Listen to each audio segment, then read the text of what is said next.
저는 자유통일문화원 원장 이혜란입니다. 참고로 저는 탈북자입니다.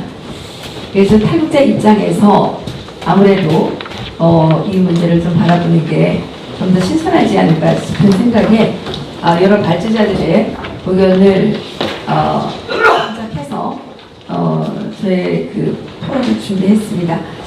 저는 97년도에 탈북을 해서 대한민국에 왔는데 그동안 많은 사람들을 만나면서 특히 한국의 식자층에서 북한은 친일 청산을 철저하게 했는데 한국은 친일 청산을 하지 않은 게 아주 친일 국가라는 이런 얘기를 하는 것을 식자층한테서 상당히 많이 들었습니다. 특히 언론계에 종사하는 사람들, 대학의 교수들 이런 사람들을 만나면서 그런 얘기들을 많이 들었고 어떤 사람들은 심지어 자기 아버지를 친일파라고 막 비난하는 이런 유형들도 있었고요.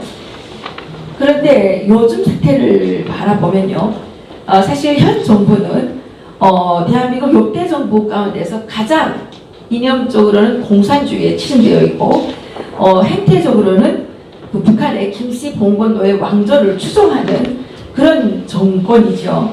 그래서 이 정부 들어서 특별히 국민들에게 반일 감정을 강요하고 또 일본에 대한 어떤 그 피해, 과거사 이런 해묵은 논쟁을 계속 꺼내 들면서 사실은 지금 한국 사회가 엄청난 갈등을 겪고 있지 않습니까? 엄청난 갈등을 겪고 있고 또 한일 관계가 지금 아주 심각한 상태로 지금 치닫고 있는데 제가 지난주에 일본을 갔다 왔습니다. 그런데 일본에서 들은 얘기가 좀 충격적이었는데 한국 정부와 일본 정부와 간의 이런 어떤 갈등이 심해지면서 일본 정부가 일본에서 사업하고 있는 사업 기업인들에 대해서 세무조사를 상당히 많이 한다고 합니다. 그러면 결과적으로 지금 한국 정부는 이제 과거사를 가지고 막 떠드는데 그 피해가 고스란히 현대인들에게 지금 돌아오고 있다는 거죠. 그래서 그리고 어떤 일본 사람들은 지금 일본 정부에 강력하게 항의하죠. 한국과의 일본 외교 관계를 끊으라, 단교까지 가야 된다 이렇게 극단적으로 나오는 분들도 계시는데 그래서 이 친일 반일 이 프레임이 과연 누구의 작품이고 누구에게 이득이 되는지 이런 것들을 저는 좀 얘기해 보려고 합니다.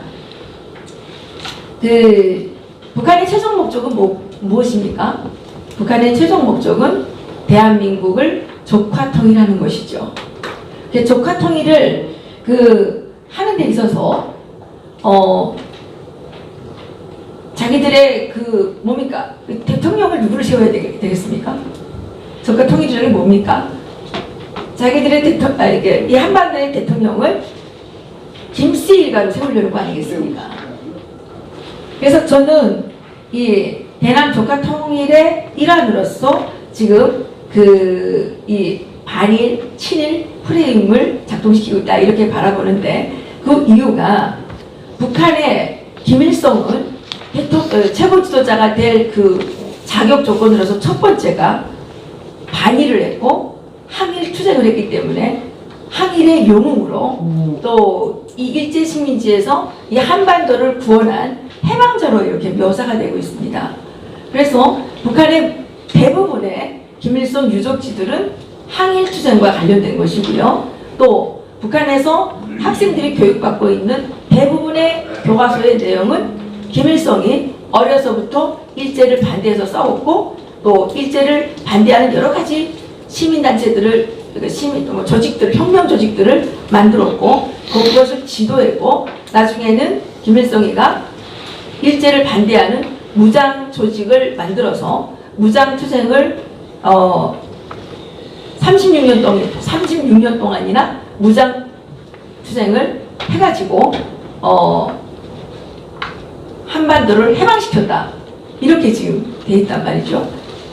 사실 60년대, 70년대 이전에 나온 북한의 일부 서적들에는 김일성이가 소련을 조선인민의 위대한 해방자이며 이렇게 하는 내용들이 있었지만 이게 김일성 우상화가 아주 이렇게 촉진되면서는 그러한 내용들이 다 빠지고 한반도에서 일제 식민지에서 한반도를 해방한 유일한 투사는 누구냐? 김일성이라는 거죠.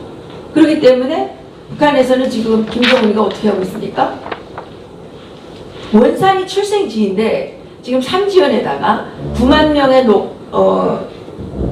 인력을 동원해서 그 삼지연을 자기의 고향집으로 만들고 있는 거 아닙니까? 왜 그러겠습니까? 김정은을 계속 백두혈통이라고 하죠. 백두혈통이라는 의미는 김일성이가 일제에서 북한을 해방했기 때문에 그 해방자의 그 의미를 상징을 갖고 가자는 거죠. 그러니까 이 대한민국에서 지금 김일성, 김정일, 김정은, 이 김씨 공산주의 노예 왕조를 추종하는 이런 세력들은 끊임없이 김일성에 대한 어떤 우상화 세뇌에 빠져가지고 반일, 친일 프레임을 걸고 있다. 저는 이렇게 바라보게 되는 것입니다. 그리고 저는 두 번째로는 이제 이 북한이 그 대남 조카 통일 전략에 있어서 중요하게 사용하는 전략이 갓군 전략이라는 것입니다. 이렇게 갓을 썼는데 바람이 불면 이게 갓이 날아가지 않습니까? 갓이 날아가기 때문에 이 끈을 이렇게 묶어야 되는데 이 끈이 하나는 미국 끈이고 하나는 일본 끈이라는 거죠. 그런데 이 중에서 잘라가지고 하나만 날리면 갓이 벗겨진다는 거죠. 왜 우리 끈을 맸는데 이게 하나 잘리면 날아가지 않습니까? 끈이? 그러니까 갓군 전략을 사용하고 있는데 이 남한에서 반미 운동을 하는 자들도 있지만 반미는 우리 그 대한민국 국민의 정서상 상당히 좀 그렇게 뭡니까 찬성받기 어려운 부분이 좀 있지 않습니까? 그러니까 그러한 대안으로서 반일 프레임을 걸고 있다. 저는 이렇게 생각이 됩니다. 사실 우리나라의 위대한 지도자들을 만나서 또 우리 대한민국 국민들이 열심히 노력해서 오늘과 같은 통일과 번영을 만들어냈지만 한미일 삼각 자유동맹이 없었다면 오늘날 우리가 이러한 통일과 번영을 생각할 수 있었겠는가라는 생각을 저는 좀 합니다. 그런데 이 북한이 지금 대한민국의 이 통일과 번영, 이 발전이 배가 아프기 때문에 어떻게 하나 한미일 삼각동맹을 이렇게 파괴시켜서 이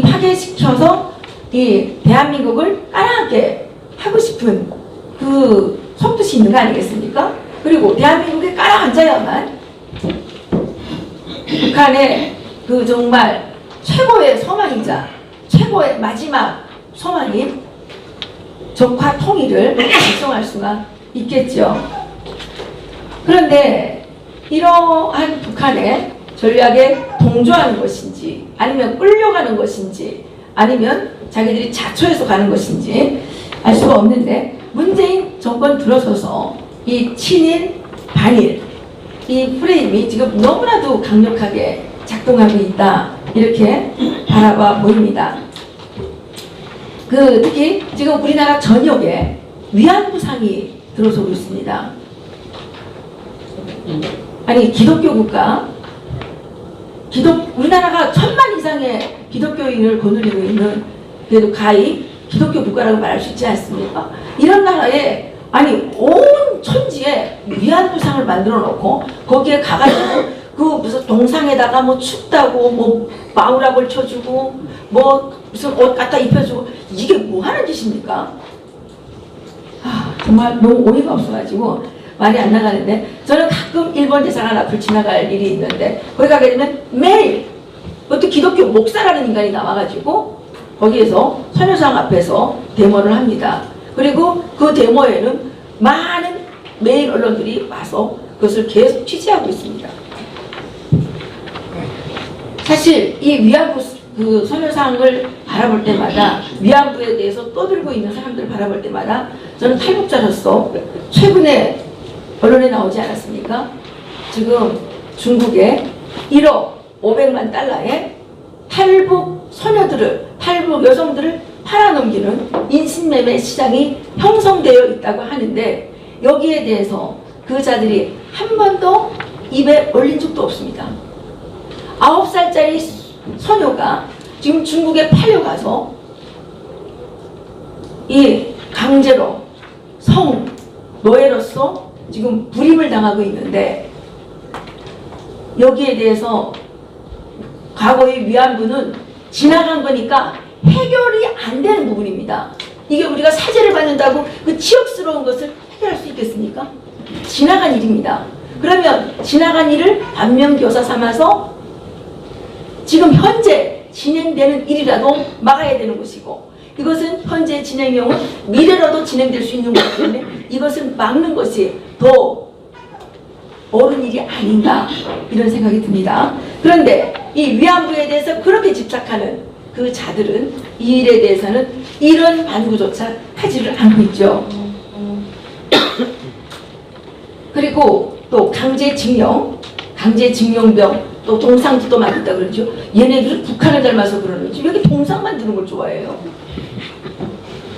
북한에 4만 개가 넘는 김일성 동상이 있습니다. 북한 주민들은 그 동상 만드느라고 굶어 죽게 된 겁니다. 근데 우리나라는 지금 이 동상 만드는데 지금 그 자기 돈으로 만들겠습니까? 국가 예산으로 만드는 거 아닙니까? 국가 예산은 뭡니까? 우리들이 내 세금입니다. 그래 대한민국 국민들은 바보입니까? 여기에 대해서 왜 내 세금 쓰지 말라고 왜 말을 못합니까? 저는 이런 부분들이 너무 안타깝게 생각이 됩니다.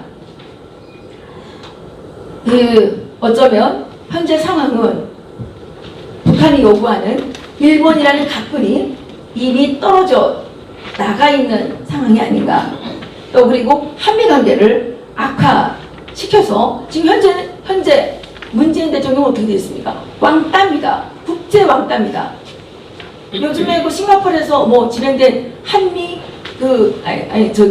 이 국방장관 회의에도 못 갔더라고요, 우리나라 대표가. 또 이번에 저 G20 거기 가는 것도 오지 말라 그래가지고 지금 안 만나겠다 그래가지고 이렇게 돼 있는 상황입니다. 국제 왕따입니다. 오직 소통하기를 바라는 김정은도 지금 청와대 삽살개 뭐 무슨 ICBM 쏘면 뭐 불고기가 된다 그러면서 아주 이렇게 지금 내치고 있는 상황 아닙니까? 누가 자초했습니까? 문재인 스스로가 자초한 것이죠. 그래서 저는 문재인이야말로 지금 친일 역적이다 이렇게 생각이 됩니다. 왜냐? 문재인은 지금 일본의 최대 소망이었죠. 대동아 공영권 시대를 문재인이가 열어주고 있는 거 아닌가. 이게 지금 결과상의 친일 행위가 아닌가 이런 생각이 든다는 거죠. 어쩌면 지금 현 시국이 카츠라 테프트 조약이 밀약이 되었던 그때 상황하고 여러분 비슷하게 느껴지지는 않습니까? 정말 자신의 머리, 국가를 경영한다는 것은 자신의 머리에서 나온 그 어떤 전략을 가지고 자신의 자국의 이익과 또 자국민의 안전과 어떤 자국을 위한 외교 정책을 해야 되는 거 아닙니까? 그런데 북한에 의해서 계획되고 북한에 의해서 조종되고 북한을 위한 뜻이 보이는 외교 정책을 실행하는 것이 현 문재인 정권의 정말 실책이자 현 주소이다. 저는 이렇게 바라보면서 이런 것이야말로 경제를 파탄시켜서 국민을 도탄해들게 하고 대한민국 국가의 이익에 심각한 피해를 입히고 있는 반역의 결과다. 이렇게 말씀드리고 싶습니다. 세 번째로는 왜 이렇게 친일, 반미, 친일, 반일 이 프레임에 빠져 있느냐. 저는 이렇게 생각합니다. 이 자들은 한 번도 제대로 일을 해본 적이 없기 때문에 국가 경영 능력이 전무합니다. 어떻게 저 집권한 지 2년도 안 되는 사이에 나라를 이렇게까지 망가뜨릴 수 있냐는 거죠. 그리고 대부분이 북한의 대남 적화 통일을 위해서 파견된 공작원들에 의해서 교육을 받고 그들의 지령에 의해서 움직여왔던 세력들 아닙니까? 이런 세력들이 무지와 무능력을 감추기 위해서 오직 할 수 있는 것은 과거사 불추기, 또 전 정권의 허물을 들추어내면서 계속 그걸 가지고 프로파간다를 해서 그로부터 오는 반사 이익을 추구하기 위한 것이 반일 친일 프레임이 아닌가, 프레임의 사용이 아닌가, 이렇게 좀 생각이 됩니다. 제가 너무 복지 주장을 하고 있는지는 모르겠지만 저는 그렇게 바라봐 보입니다. 국가의 경영권을 따낸 거죠. 국가의 경영권을 따냈으면 어떻게 하나? 혁신을 해서 국민들을 행복하게 만들고 경제를 발전시키고 국가를 더 이렇게 더 발전시켜 번영하게 만들어야 되는 거 아닙니까? 그런데 이 사람들은 지금 뭐 합니까? 지금 또 첩보가 나왔는데 또 우리나라에서 또 저 부산인가? 거기서 배가 또 하나 또 침몰해가지고 3명이 또 죽었답니다. 헝가리에서도 죽었는데 이 정권 어떻게 자극게 하면 뭘 죽는다는 소리만 나옵니까?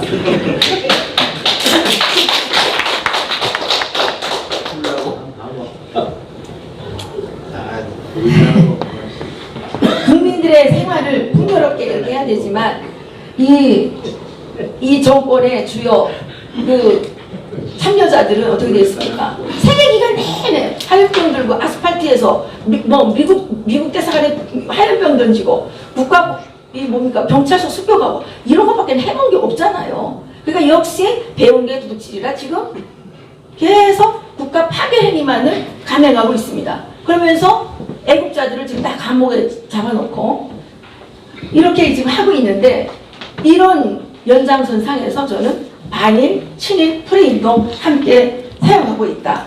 거기에 이제 중요하게 과거사, 청산이라는 게 있지 않겠습니까? 저는 북한과 남한을 살아본 사람으로서 우리가 1945년 8월 15일에 해방된 게 무지무지 중요하지만 그것보다 더 중요한 것은 48년 8월 15일에 대한민국이 건국됐다는 것입니다. 사실 저는 처음에는 잘 그렇게 몰랐는데 이승만 대통령께서 쓰신 독립정신을 읽으면서 지금의 북한은 조선 말기하고 너무 똑같이 닮았고 오히려 조선 말기보다 더 처참한 상황이고, 일제에서 우리가 해방이 된 것보다 더 중요한 것은 우리가 오늘날 이렇게 정말 만들어낸 위대한 대한민국 자유민주주의 시장경제 체제가 아닌가 생각이 됩니다. 일제시대에도 300만 명이 3년 동안에 굶어 죽은 일은 없었지 않습니까? 그런데 해방된 조국에서 북한 주민들은 위대한 해방자를 맞이한 그 조국에서 북한 주민들은 전쟁도 하지 않았는데 300만 명이 굶어 죽었고 오늘날 유엔에서 계속 발표하지 않습니까? 인구의 40%, 1100만 명 이상이 영양실조다. 이게 말이나 되는 나라라는 거죠. 우리가 친일을 하는 게, 친일을 해서 친일을 한 게 나쁩니까? 예, 지금 종북을 하는 게 나쁩니까? 어느 게 더 나쁩니까? 저는 일제 식민지는 우리 세대와 미래 세대가 다시는 되풀이하면 안 되는 아픈 역사이지만 그 시대의 아픔을, 그 시대를 살아보지 않은 세대가 왜곡된 시선으로 재단하고 끊임없이 되풀이하면서 사죄를 요구하고 보상을 요구하는 것도 참으로 어처구니 없는 일이다, 이렇게 생각이 됩니다. 조선 왕조가 일제 식민지로 전락한 것은 조선 왕조의 무능함 때문이기도 하다는 거죠. 일제가 파렴치해서 침략한 부분도 있겠지만 그것보다 더 중요하게는 조선 왕조가 일제를 막아낼 수 있는 힘이 전혀 없었기 때문에 국가 파괴, 그 당시에 조선 왕조는 가만 놔둬도 망하는 거고 다 망했고 이미 망했고 그렇게 했기 때문에 일제에게 먹힌 거지, 우리는 그거를 역사의 교훈으로 삼아서 다시는 그렇게 무능하게 다른 나라에 침략당하는 일이 없어야 되는데, 문재인 정권이 20년 동안 하게 되면 또다시 그런 세상이 오지 않겠습니까? 저는 정말 치가 떨리고 끔찍하다고 생각을 합니다. 마지막으로 현 정권과 진보 좌파 진영이 반일 친일 프레임 씌우기 전략은 북한의 대남 적화 전략의 일환인 남남 갈등을 고조시켜서 대한민국 국민들이 서로를 불신하고 갈등하고 싸우게 만들어서 국민 통합을 훼손시키고 대한민국의 발전을 가로막고 결과적으로는 대한민국이 멸망하게 만들자는데 그 목적이 있는 게 아닌가, 이렇게 생각이 됩니다. 과거를 쫓으면 싸움밖에 할 게 없고 남는 것은 상처뿐입니다. 그렇지 않습니까? 그런데 문재인 대통령은 뭐 해야 되는 겁니까? 대통령이 됐으면 모든 국민의 대통령 아닙니까? 촛불의 대통령입니까? 좌파의 대통령입니까? 좌파의 대통령을 하겠으면 좌파 사람들한테만 세금을 받아야죠. 그럼 우리 세금은 반납해야죠. 안 그렇습니까? 우리가 왜 세금 냅니까? 우리 대통령이라고 말하기 때문에 세금 내는 거 아닙니까? 우리한테 세금 받으면서 촛불 편만 들고 좌파 편만 든다면 우리 대통령이 절대로 아닌 거죠. 그 국민 통합을 앞장서서 해야 될 이런 대통령께서 자기의 직분을 망각하고 적폐청산, 과거사 청산 이런 것만 국정의 중요 과제로 내세우면서 국민을 갈등시키고 국민들이 싸우게 하고 국가의 발전에 아주 정말 심각한 이 위협을 철회한다는 것은 대통령 자격이 없다는 거죠. 맞습니다.